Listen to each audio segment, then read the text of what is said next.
the European sites on here start probably, we're a little bit vague on one of them. We may have had Cornelius Green here in 1858 that was murdered at Swiss Creek in 1859, but we're not enough to say yes or no. But John King certainly was here about 1862, thereabouts, after they come out of the Wombat. That's part of that early history. Then you've got a break. The Djalis came in about 1878 when Cribbage Creek was going. Just on that, for anyone that's interested, the park where Benambra Neighbourhood House is where we were today, that's called Djali Park, and that was where an old boarding house used to be, so be part of that family. Yeah, that's the same, right? David Djali. Yeah. I'm not sure whether it's David Senior or David Junior, but I think it would be David Senior. They built a log place here, about where the house is. So, and they stayed around for a couple of years while the rush was on, and then they probably went back down the Mitter to some of what Dad had down there, down what Roy Nicholas used to own, which is a 400-acre block down on the Mitter River. So they went back into there, and then Kings, this is a bit of an interesting part, because they don't get a lot of recognition, the King family. But the King family, not John King, we've got to jump around here, Richard and Robert King had a store at the Mayford Spur on the bottom of the Dargo. And I believe, from what I can research, they probably selected the first land that was selected at Kabungra Station. They get no recognition for this. I reckon they're the starters of Kabungra Station, personally. And anyway, that's just what research I've done. In 1878, the Cribbage Creek Rush was on up here, further up the valley. You won't find it on the map today, or if you do, it's a very early map. Robert King swapped half of his share of Kabungra Station, as it was then, to come out here to pack stores to the miners. And they came out here, they camped, or they had a hut up at Saltpeter Creek. John King, no relation, was across the other side of the creek, so it's a bit interesting. And not a lot of people here will know, but Dave King came to the river in a pack saddle, in a gin box, at about 6 weeks old in 1878. And Dave was one of the younger members of the Robert King's family.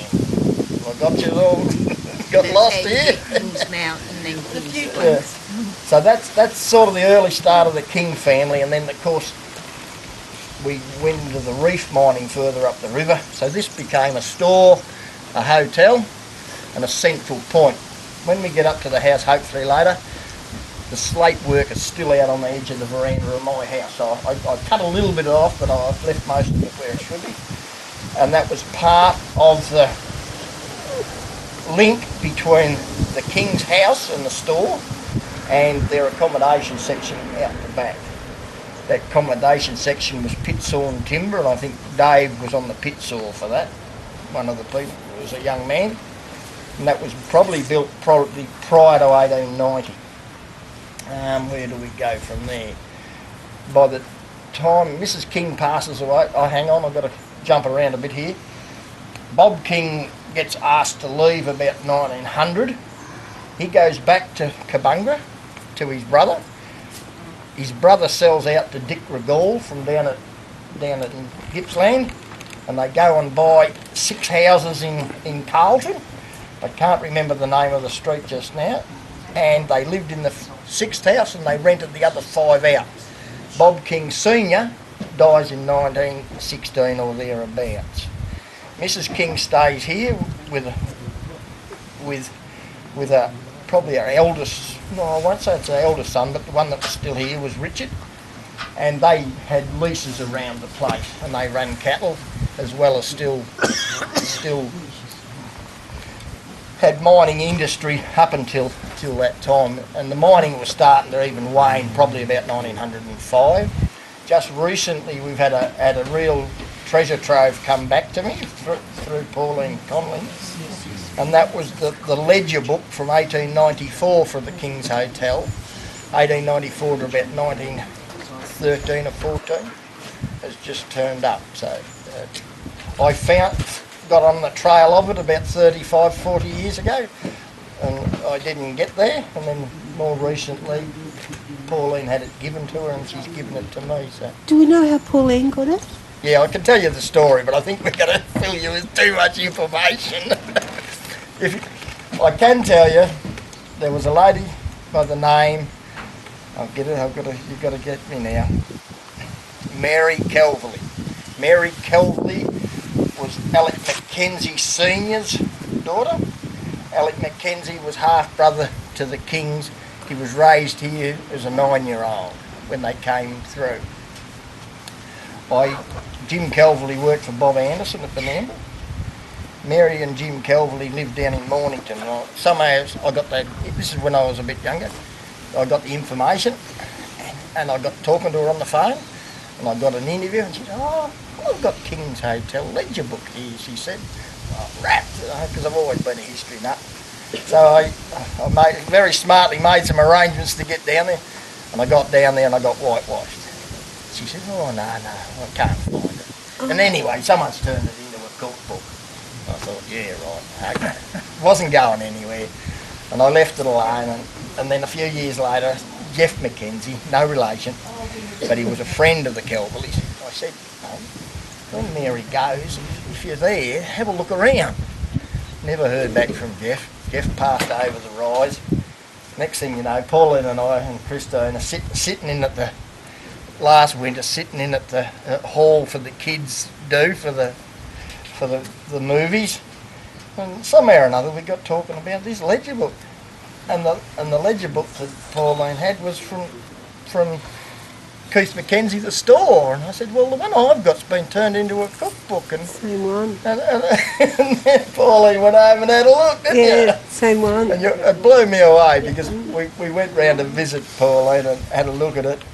And we turn over the cover, and here it is. You've got to look a bit, Mrs. King, Gibbo River. Yeah. And she gave it to us, and a couple of nights later I'm sitting in my chair looking, and if you get the light on the cover right here with a penknife, someone's cut Mrs. B. King in the front cover. Wow. Yeah, and getting back to the King family, that's still King family, but we were always reared with the belief that Bob King was no relation, and Bob King lived on the flat just around from the house here, from the pub.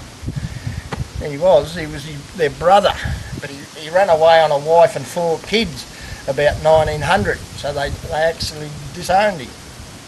And I was very lucky many years later to talk to one of his sons, Walter King, and he lived over at Wodonga, and he was able to give me a lot of information, and he also gave me a mud map of the hotel and the store and stuff like that, because we've got a couple of pictures that are pretty just okay, they're not fantastic.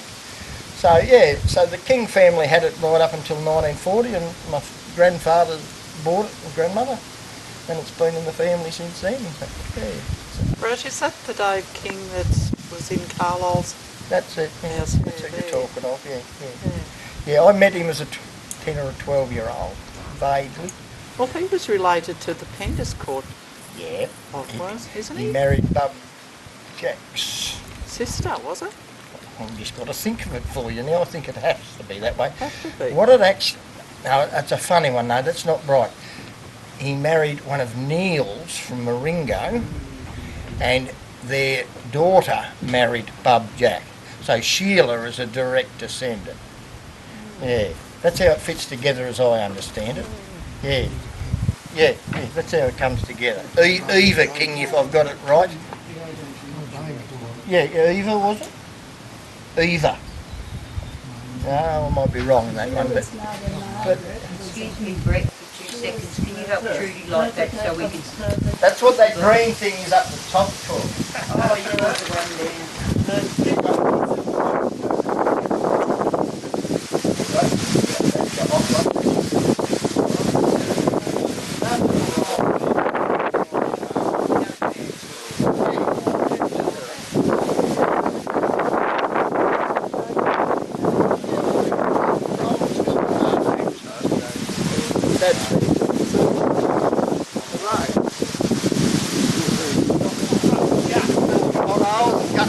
Off and rescuing people, and well, I didn't work on the road, but I've done my share of rescuing. Sorry, mate.